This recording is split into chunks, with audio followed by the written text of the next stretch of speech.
Hi, I'm Alex Boyle and welcome to the Burn TV. Today we are discussing the economic and cultural arguments for the growing popularity of handmade products.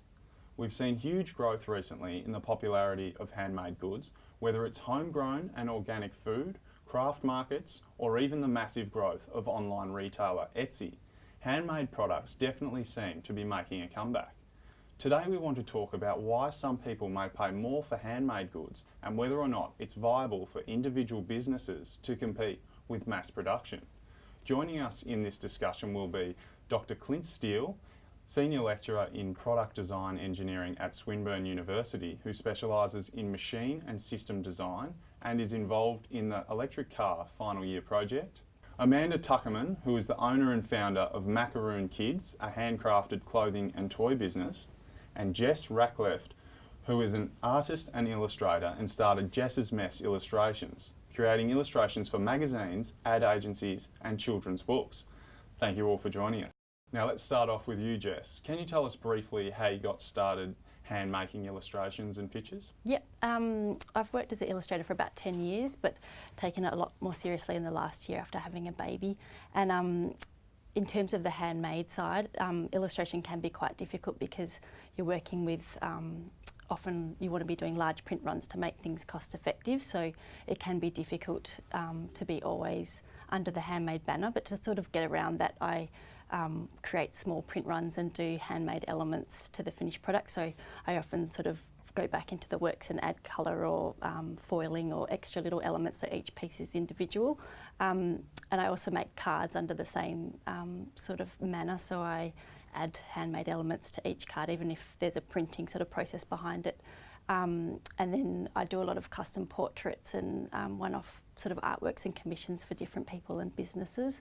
So that's sort of the broad umbrella of my handmade work, but I think illustration is a difficult one because as a commercial sort of business you do often need to work under sort of economies of scale and do create things under print runs, so that might not be considered as handmade.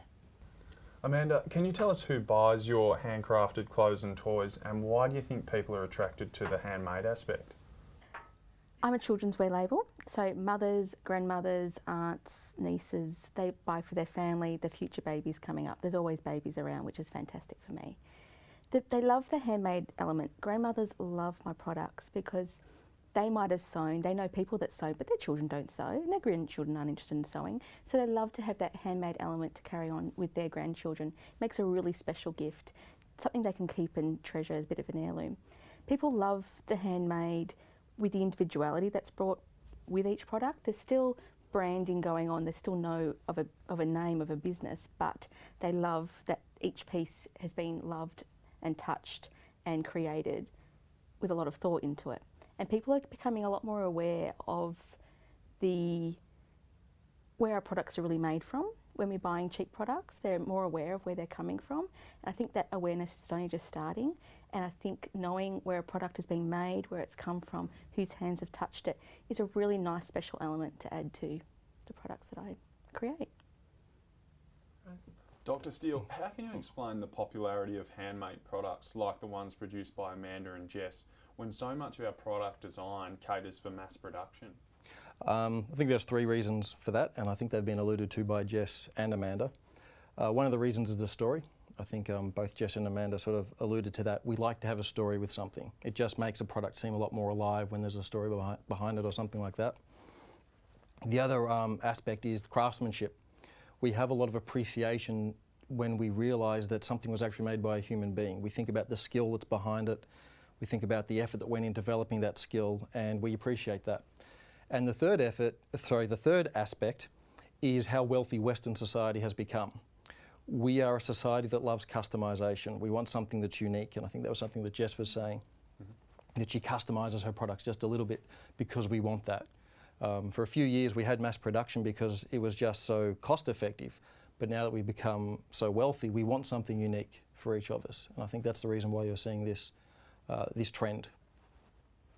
So as you mentioned, it was the cost-effective nature was the main reason why society moved away from from handmade? Yeah, absolutely. There's two parts to mass production. One of them is the division of labour, which is where one person will simply specialise in their area and do that very effectively. And the other part is automation, whereby you do it faster than a human being can possibly do it. The division of labour itself has been shown to basically increase productivity by around 200 to 300 times. It is remarkable how much cheaper things will become simply through the division of labour. If you add automation on top of that, then once again it becomes even cheaper again. The classic example is Adam Smith's pin factory, where the pin factory went from each person making each individual pin themselves to everybody specialising up to about 10 different processes. And they saw an increase of, I think it was 240 times in productivity. So that's the real reason for mass production. It has reduced costs and given us profound wealth. So obviously, as you said, products can be made cheaper. Did they originally think that the products would have the same quality as the handmade products? The intention would have been to achieve the quality. When you introduce cheapness, then people probably don't have those demands anymore. They think if I've bought it for such a low price, I don't mind if it wears out, I can simply buy another one. And that's probably why we have the consumer society we have now. This is why we have trends. This is why we have fashions. If something wears out, you just get a new one and you get the latest model. So there's nothing inherent about mass production that should see a reduction in quality. That would get back more to the kinds of things that we want to pay for and what we actually want. So what are the disadvantages then of mass production? I guess the things that I mentioned earlier, customisation isn't as much of an option, and that's probably I would say that's the real disadvantage, that you can't customise the way you once could. And that's the practical disadvantage. You still have things such as the craftsmanship and the story behind it, things like that, which aren't as practical, but to some people possibly just as important. Jess, do you find it difficult to compete with mass-producing competitors? I basically can't compete just on price, so it's more important for me to sell the story of how I've made it, and that's why doing things like markets is really important for both of us. So we get to have that face-to-face interaction with our buyers and talk about the inspiration behind it and how we created it, and you know, even down to people interested in what paper stock you use, if you're using recycled and that sort of thing, so you can directly communicate where everything's come from and why you made it, and that's basically our selling point over something that they could buy a packet of cards, for instance. I saw the other day $3 for 24 cards at Aldi's, whereas I'm selling each card for $6. So it's never going to be a price point difference. It's always going to be about our story and what we're making in particular.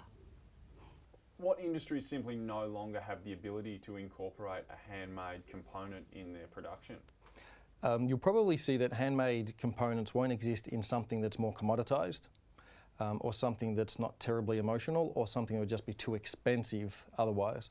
So automotive is probably an example of that, because even though there's a lot of emotions associated with purchasing a car, cars are quite expensive and you want those to be as cheap as possible.